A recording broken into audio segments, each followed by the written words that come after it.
సంవత్సరాల తరబడి ఎన్ని మందులు వాడినా మీ మోకాల నొప్పులు తగ్గట్లేదా? ప్రాణ పెయిన్ క్లినిక్ లో అత్యాధునిక చికిత్స. ప్రస్తుతం మనతో పాటు ఉన్నారు హైకోర్టు అడ్వకేట్ రజనీ గారు. ఒక్కసారి గుడ్లవల్లేరు ఇంజనీరింగ్ కాలేజ్ పై ఆమె ఏం చెప్తారో చూద్దాం.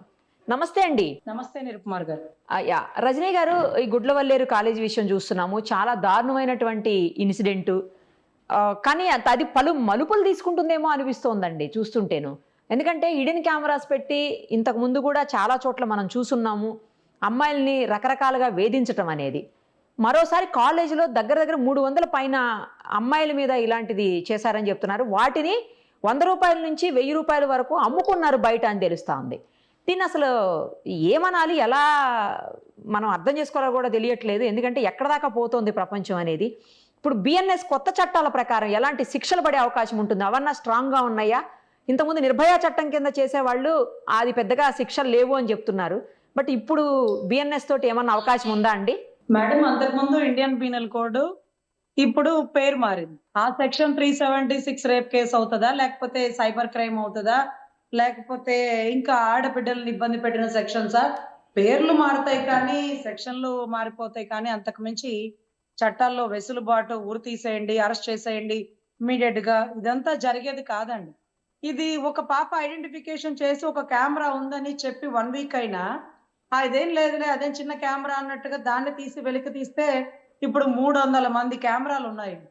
మనం అనుకుంటాం సర్వసాధారణంగా ఆడపిల్లల్ని కాలేజ్కి వెళ్ళేటప్పుడు వెళ్ళే వరకు బస్ దిగావా, ఆటో ఎక్కావా, వెళ్ళావా, వెళ్ళిపోయానమ్మా కాలేజ్కి అంటే okay safe, phone switch off చేసేస్తారు. అంటే మా అమ్మాయి కాలేజ్ లో ఉంది, సేఫ్ గా ఉంది అని. కలకత్తా కాలేజీ డాక్టర్ ఘటన కూడా అంతే కదండి. అవును. హాస్పిటల్లో ఏం జరుగుతుంది? రోడ్డు మీద ఎవడన్నా రేప్ చేస్తాడేమో, రోడ్డు మీద ఎవడన్నా హత్య చేస్తాడేమో అని అనుకుంటాం. కానీ కాలేజ్ యాజమాన్యాల్లో రెస్ట్ రూమ్ లో జరిగినటువంటి దారుణ మారణకాండలండి. సో ఇక్కడ కూడా కాలేజ్ యాజమాన్యం పిల్లల్ని మంచి కాలేజ్ లో వేయించేటప్పుడు సెక్యూరిటీ ప్రిన్సెస్ చూసుకొని పొలాలు తాకట్లు పెట్టి అప్పులు చేసి మంచి కాలేజ్ లో వేయాలి, మనం తిన్నా తినకపోయినా పిల్లలకి మంచి ఫుడ్ ఉండాలి అనే ఉద్దేశంతో ఏదైతే ఇంత గొప్పగా కాలేజ్ లో పెట్టారు. ఇప్పుడు ఈ గుడ్లవల్లేరు కాలేజీకి సంబంధించి స్వయాన పాపం మా అన్నగారి కూతురు ఉంది. ఆ పాప మార్నింగ్ నుంచి ఒక్కటే ఏడుస్తుంది. నేను వద్దంటే నాకు నమ్మకం లేదు, నేను ఉండను, నేను వచ్చేస్తాను, నేను చదవను అని ఏడుస్తుంటే ఇప్పుడే మేము విజయవాడ వచ్చాము ఆ అమ్మాయి దగ్గరికి వెళ్ళడానికని వెయిట్ చేస్తున్నాం. ఇక్కడ పరిస్థితి ఎలా ఉందంటే ప్రతి ఆడపిల్లలు భయపడిపోయి మాకొద్దు బాబోయ్ చదువు అనే పరిస్థితికి వెళ్ళారు. ఇదే ఇన్సిడెంట్ 2007-8లో మీ అందరికీ బాగా గుర్తుండాలి, ఆయేషా మీరా హత్య కేసు. అది కూడా కాలేజ్ హాస్టల్స్ లోనే. హాస్టల్ అంటే పిల్లలకి సేఫ్ అనుకుంటాం, చదువుకోవడానికి పల్లెటూరులో నుంచి పిల్లలందరూ వచ్చి డాక్టర్ సీటు, ఇంజనీరింగ్ సీటు కానీ పగలు రాత్రి కష్టపడి హాస్టల్లో పెట్టినప్పుడు హాస్టల్లోనే ఈ పలానావాడు చేశాడు అని బయటికి ధృవీకరించినటువంటి ఆ కేసు పర్యవసానం ఏంటంటే చాలా చోట్లండి, మీరు బహుశా వినుండకపోవచ్చేమో, ఆ తర్వాత ఒక 6 months వరకు అన్ని హాస్టల్స్ విజయవాడలో వెకెట్ అయిపోయింది. చాలా మంది పేరెంట్స్ బిడ్డల్ని బుజ్జగించి విజయవాడ బస్ స్టాండ్ కి తీసుకొచ్చి అమ్మ వెళ్ళిపోదాం వద్దంటే, లేదు నాన్న ఈసారి ఎంబీబీఎస్ సీట్ వచ్చేసింది నాన్న, ప్లీజ్ నాన్న హాస్టల్ నుంచి రా నాన్న అంటే, లేదమ్మా నువ్వు విసికిచ్చొద్దు, నువ్వు ఇంకెళ్ళిపోవాల్సింది, ఇంటికి వెళ్ళగానే పెళ్లి అంటే తండ్రి చెయ్యి ఇడిపించుకొని పరిగెట్టుకుంటూ బస్ కింద పడి చచ్చిపోయిన ఆడపిల్లలు మాకు తెలుసు. యాక్సిడెంటల్ గా జరిగింది, రోడ్డు క్రాస్ చేస్తా జరిగింది అనే ఘటన మాకు గుర్తుందండి. అదే టైంలో మాకు పెళ్ళై పిల్లలు పుట్టారు, చక్కగా వాళ్ళు చదువుకుంటున్నారులే అనుకున్న మూమెంట్ లో ఆ పిల్లలు చదువుకు దూరం అయిపోయామనేసి ఇలా యాక్సిడెంట్లు అయిపోయింది. మా నాన్నగారు చెప్పేవారు, ఈ సిటీల్లో నేను డిగ్రీ కంటే మించి చదివించలేను, సెక్యూరిటీ ఇవ్వలేను, నా మాట విని పెళ్లి చేసుకోండి అని బతిలాడి నాకు పెళ్ళయింది. పాపం నా ఫ్రెండ్ రోడ్ యాక్సిడెంట్ లో చనిపోయింది. అంటే చదువు మీద ఆశ ఉన్న వాళ్ళు ఈ రోజు హాస్టల్ నుంచి వచ్చేయండి అమ్మా అంటూ ఒక తల్లిదండ్రులు, హాస్టల్లో ఉండవు నాన్న అంటూ ఒక పిల్లలు. వీటన్నిటికీ ఇక పర్యవసానం ఏమవుతుంది? ఇప్పుడు ఇదే హాస్టల్ కాదండి, ఆల్ ఓవర్ అన్ని హాస్టల్స్ లో పిల్లలు మిణుకు మణిపోతున్నారు. కనుచూపు మేరలో బాత్రూమ్స్ దగ్గర చెక్ చేసుకుంటున్నారు, లేనిది ఊహించుకుంటూ పైన కింద చూసుకుంటూ భయపడిపోతున్నారు. ఎందుకు ఇలా భయంగా బతకాల? ఆంధ్ర రాష్ట్రంలో పుట్టామనా, లేకపోతే భారతదేశంలో పుట్టామనా, ఏంటి మనకి కర్మ? సో ఖచ్చితంగా ఇప్పుడు ఇన్ని రోజులు ఎందుకు ట్రావెలింగ్ చేశారు? ఒక అమ్మాయి ఇలా చేసింది, ఒక అబ్బాయి, ఇవన్నీ పిచ్చి మాటలండి. ఒక అమ్మాయి ఒక అబ్బాయి వల్ల సాధ్యం కాదు. కాలేజీ యాజమాన్యానికి సత్సంబంధాలు కలిగి ఉండాలి. ఆ రోజు కూడా ఇన్సిడెంట్ లో కలకత్తా ఇన్సిడెంట్ లో నేను వాదించా డిబేట్ లో. కాలేజ్ యాజమాన్యానికి తెలుసు. అరే రోడ్డు మీద నీకు హాస్పిటల్ నుంచి బయటకు వచ్చేటప్పుడు ఇయర్ ఫోన్స్ ఉన్నాయి, ఒక అబ్బాయి బయటికి వెళ్ళాడు, వీడు ఒక నిందితుడు అని పట్టుకున్నప్పుడు సెమినార్ హాల్ గేట్ బయట కెమెరా లేవా? గవర్నమెంట్ హాస్పిటల్ అన్నారు కదా, పెద్ద పెద్ద హాస్పిటల్ అన్నారు, అక్కడెక్కడ కెమెరాలు లేవా? రెస్ట్ రూమ్ లో అంత ఘటన జరగడానికి 9 మందికి అమ్మాయి ఆ టయానికి డ్యూటీ దిగుతుంది అనడానికి ఎవరెవరున్నారు? యాజమాన్యానికి సంబంధం ఉందంటే కాదు కాదు రోడ్డు మీద పోయే ట్రాఫిక్ పోలీసుని ఎవడో ఒకటి మీద వేసేస్తారు.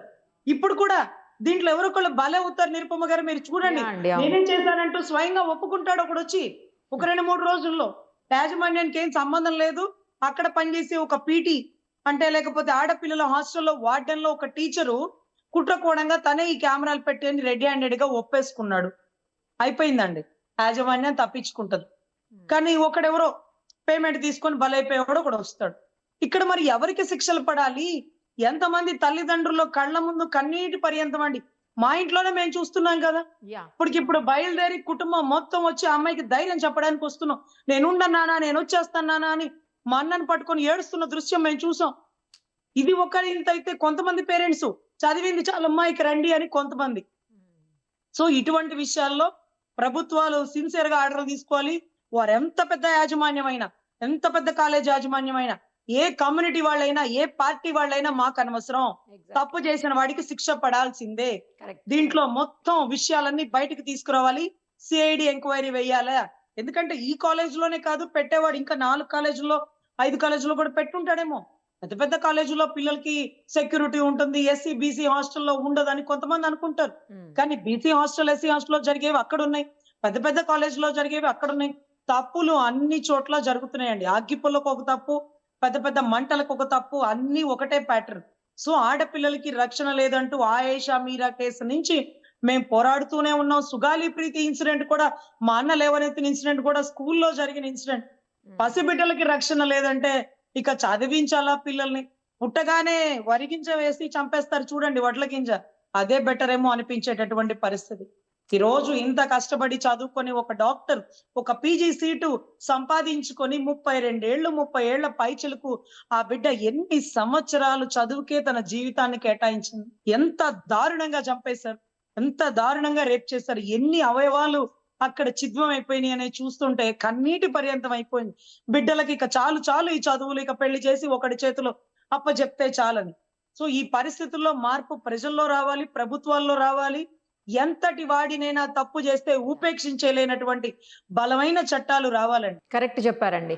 మీరు మీ మేనకోడలకు కూడా ధైర్యం చెప్పండి. ఎందుకంటే ఇప్పుడు ధైర్యమే కావాల్సింది వాళ్ళకు. వాళ్ళు భయపడిపోయేటువంటి పరిస్థితులు, చిన్నపిల్లలు వాళ్ళు భయపడిపోయే పరిస్థితులు, బయటికి ఎక్కడికి వెళ్తే ఏం జరిగిందో అసలు మనల్ని కూడా తీసారేమో అని భయపడిపోతున్నటువంటి సిచ్యువేషన్ మీరు ఫేస్ చేస్తున్నారు కదా ఇప్పుడు. వాష్రూమ్ కి వెళ్ళలేదండి ఆ పాప. నేను వాష్రూమ్ కి వెళ్ళనంటూ మంచం మీద బిగుసుకుని కూర్చుంది. ఎంతసేపు అమ్మా, ఏమీ కాదమ్మా, కెమెరా లేదు, నేను వెళ్ళను నాన్న, నేను వెళ్ళను, మీరు రండి, అత్తను తీసుకొని మీరు రండి, నేను వెళ్ళిపోతాను, నేను ఇక చదవను, నన్ను ఇలాగే చేస్తే నేను దూకేస్తాను, నాకొద్దు, ఎందుకు ఇలా చేస్తున్నారు మీరు అంటూ ఈ రోజు మాట్లాడుతుంటే బ్యాగులు తీసుకొని వెనక్కి తీసుకొచ్చేయాలా, ధైర్యం చెప్పి అక్కడే ఉంచాలా? రేపు ఏదైనా చిన్న ఘటన తన వీడియో బయటకు వస్తుందని తెలిస్తే తనే సూసైడ్ చేసేసుకుంటుందేమో. ఇలాంటి పిల్లలు ఎంతమంది ఉన్నారండి? ఈ అమ్మాయి నిన్నగాక మొన్న జాయిన్ అయింది కాబట్టి మా నీకేం భయం లేదు, వాడు ఎప్పుడో పెట్టుంటాడు కెమెరాలు, మిగతా ఆడపిల్లలు ఉంటారేమో, నువ్వు ఉండవు కదా అంటే, మిగతా ఆడపిల్లలైనా ఆడపిల్లలే కదా అత్త, అత్త వాళ్ళందరూ ఏం చేసుకోవాలత్త, మేము ఏమైపోవాలత్త, అసలు మేము ఎంత ధైర్యంగా అసలు మేము వెళ్ళలేకపోతున్నాం వాష్రూమ్ లోకి అంటే, ఇంకా ఇమ్మీడియట్ గా పనులన్నీ మానుకొని బయటకు వచ్చేసి ఈ రోజు కాలేజీ గేట్ల బయట నుంచున్న పరిస్థితి అండి. తల్లిదండ్రులు మొత్తం అక్కడే ఉన్నారు. అమ్మ భయపడకండి అని కొంతమంది, అమ్మ ఇంటికి వచ్చేయండి అని కొంతమంది. సో ఇటువంటి పరిస్థితుల్లో కానీ యాజమాన్యం ఒక కెమెరా ఉందంటే ఎందుకంత నెగ్లెక్ట్ చేసింది? ఒక్క కెమెరా అయినా, కెమెరానే కదండి, 10 మంది ఆడపిల్లలు ఇంకా ఉన్నాయేమో తెలిసేదండి. అసలు అప్పుడే చెక్ చేసి అప్పుడు ఉంటే ఎందుకు అమ్మాయి చెప్పగానే. పట్టించుకోలేదు? కేసు కంప్లైంట్ అయ్యి 5-6 రోజులు ఎందుకు సాగదీశారు? ఇప్పుడైనా యాజమాన్యంలో ఎంత మందిని అరెస్ట్ చేశారు? ఎవరో ఒక అబ్బాయి, ఒక అమ్మాయిని ఎవరో ఒకళ్ళని తెర మీదకి తీసుకొస్తారండి. అలాంటి వాళ్ళు మాకొద్దు. తప్పు చేసిన వాడికే శిక్ష పడాలి. ఎప్పుడు అంటారు 100 మంది దోషులైనా తప్పించుకోనివ్వండి, ఒక్క నిర్దోషికి శిక్ష పడకూడదని. మన కానీ చట్టంలో ఉంది నేనంటాను కదా అది. 100 మంది దోషులు ఎందుకు తప్పించుకోవాలని నేనంటాను. ఒక నిర్దోషికి శిక్ష పడకూడదు, అది ఓకే డన్. కానీ 100 మంది దోషులు ఎందుకు తప్పించుకోవాలి? అవును. ఏ అధికారంతో తప్పించుకుంటారు? ఏ డబ్బు అధికారం మదంతో తప్పించుకుంటారు? వాళ్ళ ఇంట్లో ఆడపిల్లని అలాగే చూస్తే ఊరుకుంటారా? చదువుకోవడానికి వచ్చిన పిల్లలు మేడం, సరస్వతి పుత్రులు లాంటి పిల్లల వాళ్ళు అవును. వాళ్ళ జీవితాలు సర్వనాశనాలు చేసేస్తున్నారు. ఈ రోజు ఎన్నో కలలు ఉంటాయి తల్లిదండ్రులకి, పిల్లల్ని ఇంజనీరింగ్ గా చూడాలి, పిల్లల్ని అలా చూసుకోవాలి, ఇలా చూసుకోవాలని. పిల్లలు భయపడిపోయి వాళ్ళ కలలు తీర్చలేక చనిపోతున్న పరిస్థితి. అవును. వాళ్ళ కలలు వాళ్ళు తీర్చుకోలేక తల్లిదండ్రుల భయంతో వెనక్కి తీసుకెళ్లిపోయే వాళ్ళకి మా కళ్ళ ముందు సార్, ఒరిస్సాకు సంబంధించిన ఒక అమ్మాయి పాపం ఇక్కడే చదువుకుంటూ వాళ్ళ నాన్న వద్దమ్మా వెనక్కి వచ్చేసాయి అంటే, అక్కడ యాక్సిడెంట్ అని అందరూ అనుకున్నారు. పాపం యాక్సిడెంట్ కాదు. చదువు లేకపోతే నేను బతకన్నానా అంటూ, మీరెక్కడో చిరంజీవి గారి సినిమాలో కూడా చూసుంటారు బహుశా. ఒక హ్యాండిక్యాప్ అమ్మ యాక్సిడెంట్ అంటే పైనుంచి డాబా నుంచి దూకేసిన సిచ్యువేషన్. పరీక్ష రాయడానికి అవకాశం లేకపోతే ఆడపిల్లల మనసు అంత స్ట్రాంగ్ గా ఉండదేమోనండి. ఆ కాసేపు వాళ్ళ ఆలోచన నేను చదవాలా, నేను పరీక్ష రాయాలా, చదువు మీద నేను చాలా ఎక్కువ వెనుతిరిగి ఇంట్రెస్ట్ ఉన్న వెళ్ళకూడదు. వాళ్ళకి అంతే ఉంటుందండి మరి. చదువు అంతే మరి మేడం. మరి ఎంతో మంది ఢిల్లీలో కరోల్ బాగ్ సెంటర్ లో 5 ఏళ్ళు 10 ఏళ్ల నుంచి అక్కడే కూర్చొని చదువుకునే వాళ్ళకి అవును. నిజంగా వాళ్ళకి పాదాభివందనాలు పెట్టాలి మేడం. ఎందుకంటే జీవితం మొత్తం పళంగా పెట్టి వాళ్ళు గ్రూప్ 1 ఐఏఎస్ లో ఐపీఎస్ లో అవుతుంటారు. సో అలాంటి వాళ్ళకి ఇక్కడికి వచ్చాక రక్షణ ఇవ్వలేకపోయినా, ఆ చదువుకి అర్థం లేకపోయినా నిజంగా చాలా దారుణం అండి. ఇలాంటి వాళ్ళు ఎంత పెద్దవాళ్ళైనా సరే రోడ్డుకి కాలర్ పట్టుకొని ఈడ్చుకొచ్చి అలాంటి వాళ్ళని అరెస్ట్ చేయాలండి. వాళ్ళు ఎవ్వరైనా సరే, వాళ్ళు ఎవరైతే మాకెందుకు, అవును. ఎంత పెద్దవాళ్ళైతే మాకెందుకు, మేము దాంట్లో ఏ మాత్రం కాంప్రమైజ్ లేవు. మా అన్న బిడ్డ ఉందనే కాదు, ప్రతి ఒక్క బిడ్డలకి న్యాయం జరగాల్సిందే. కరెక్ట్ చెప్పారు. రజనీ గారు, ఇంకో కొత్త ట్విస్ట్ ఏంటంటే ఇప్పుడు మొత్తం వాట్సాప్‌లో స్ప్రెడ్ చేస్తా ఉన్నారు న్యూస్. మరి అది ఎంతవరకు కరెక్టో తెలీదు గానీ, కేవలం 5 మంది ఫ్రెండ్స్ మధ్య జరిగినటువంటి ఇన్సిడెంట్ తప్పించి ఆ 5గురు వల్లనే ఇలా కావాలని హిడెన్ కెమెరాస్ ఉన్నాయి, సీసీ కెమెరాలు ఉన్నాయి అని చెప్పి స్ప్రెడ్ చేశారు తప్పించి, అసలు అక్కడ ఏమి హిడెన్ కెమెరాస్ లేవు, ఏమి ఇన్సిడెంట్ జరగలేదు, ఎక్కడ వీడియోస్ తీయలేదు, ఏమీ అసలు ఉత్తి ఫేక్ న్యూస్ ఇదని చెప్పేసి మళ్ళీ కొత్తగా న్యూస్ ప్రచారం చేస్తున్నారు. అవునండి. 5 మంది ఆడపిల్లలైతే కెమెరాలన్నీ పట్టుకొని ఐదుగురు ఫ్రెండ్స్. అందులో 2 లవర్స్ ఉన్నారు. మిగతా 3 కూడా ఫ్రెండ్స్. వాళ్ళ మధ్య జరిగినటువంటి గొడవని కావాలని చెప్పేసి వాళ్ళు సీసీ కెమెరాలు పెట్టారు, హిడెన్ కెమెరాలు పెట్టారని చెప్పేసి కావాలని వాళ్ళే స్ప్రెడ్ చేసి అందరినీ భయభ్రాంతులకు గురి చేశారు. అక్కడ నిజంగా ఏమి హిడెన్ కెమెరాస్ పెట్టలేదు. 300 మంది వీడియోస్ ఏం తీయలేదు. అదంతా రాంగ్ అని ఇప్పుడు కొత్తగా న్యూస్ స్ప్రెడ్ చేస్తున్నారు. అంతే కదా! మరి కాలేజీ యాజమాన్యానికి చెడ్డ పేరు వచ్చేస్తుందేమో అనుకుంటారు. ఎందుకంటే ఆ రోజు నైట్ పిల్లలందరూ టార్చ్ లైట్ పట్టుకొని సమ్మె చేశారు చూడండి. యాహ్! ఆ అవునండి. ఫోటోస్ అన్ని. సో చేశారు. ఒక 5 మధ్య జరిగితే వీళ్ళందరూ ఎందుకు భయభ్రాంతులు, అందరూ కెమెరాలను చూసారు. హిడెన్ కెమెరాస్ తీయించండి, ఎదుగుదిగదో మా రూమ్ లో ఉంది, మా వాష్‌రూమ్ లో ఉంది, తీయించండి కిందకి, మొత్తం తీయించాలి, మేము ఊరుకోము యాజమాన్యాన్ని అంటూ ఆడపిల్లలే ఆది పరాశక్తులే గట్టిగా మాట్లాడితే, ఆ టార్చ్ లైట్ సమక్షంలో సూర్యకాంతి బయటకొచ్చిందండి. ఆడబిడ్డలు తలుచుకుంటే ఇలా చేస్తారా అని. అరె! ప్రతి ఒక్క ఆడపిల్ల ఫోన్ ఫ్లాష్ లైట్ పట్టుకొని ఇదిగో చూపించండి, మాకేం న్యాయం చేస్తారు, ఇదేనా మీరు చేసేది, మా తల్లిదండ్రులకు చెప్తాం, మేము కంప్లైంట్లు ఇస్తాం, మిమ్మల్ని రోడ్డుకి ఈడుస్తాం అంటూ తిరగబడితే అప్పటికప్పుడు మార్చేసి ఇది కాదు, అది కాదు, అవసరమైతే నేనే చేశానంటూ ఒకడు తెర మీదకి వస్తాడు మేడం. అది మీరు ఇందాకే అన్నారు కదా అతనే మాట. ఒప్పుకుంటాడు. నేనే చేశాను, తప్పు క్షమించండి అంటాడు, శిక్ష అనుభవిస్తాడు, బెయిల్ మీద బయటికి వస్తాడు, అయిపోయింది.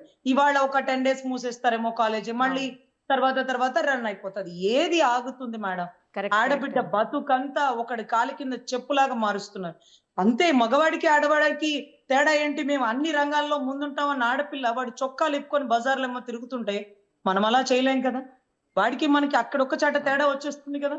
యాహ్! సో అంతరిక్షానికి వెళ్ళిన ఆడపిల్లకి మగవాడితో సరి సమానంగా శక్తి అయితే ఉండొచ్చు, కానీ వాళ్ళలాగా మనం చేయలేం కదా. సో ఇటువంటి పరిస్థితుల్లో యాజమాన్యం మీద చర్య తీసుకోవాలి, పూర్తి వివరాలు తీసుకోవాలి. ఆడపిల్లలతో భయపెట్టి చమ్మా ఇగో చూడు, నీ ఒక్కదానికే సమస్య అని చెప్పు, కాలేజీ పేరు చెప్పద్దు, నీ 5 ఏళ్ళు ఫ్రీగా చదివిస్తాను, నీకు ఒక 10 లక్షలు ఇస్తాను, 20 లక్షలు ఇస్తాను అంటూ బెదిరించి డబ్బులు ఆఫర్ చేసి కుటుంబాల తల్లిదండ్రులను కూడా పిలిపించే పరిస్థితులు ఉంటాయండి. మాకు తెలుసు, చాలా మంది ఆడపిల్లలు వచ్చి మాకు ఇదిగోండి నా ఫొటోస్ ఇలా తీస్తున్నారు, అలా తీస్తున్నారు, నేను కంప్లైంట్ ఇచ్చి కోర్టులో కేసేసాక లేదు మేడం అలా తీసాడేమో అనుకున్నాను కానీ తీలేదట అంటే, అదేంటమ్మా మీరిచ్చిందే కదా ఇదంతా ఎవిడెంట్‌గా, లేదు మేడం ఏమనుకోకండి ప్లీజ్, దయచేసి కేసు వెనక్కి తీసుకోండి అంటూ మా కాళ్ళు చేతులు పట్టుకొని కన్నీళ్లు పెట్టుకొని వెళ్ళిపోయిన వాళ్ళు ఉన్నాం.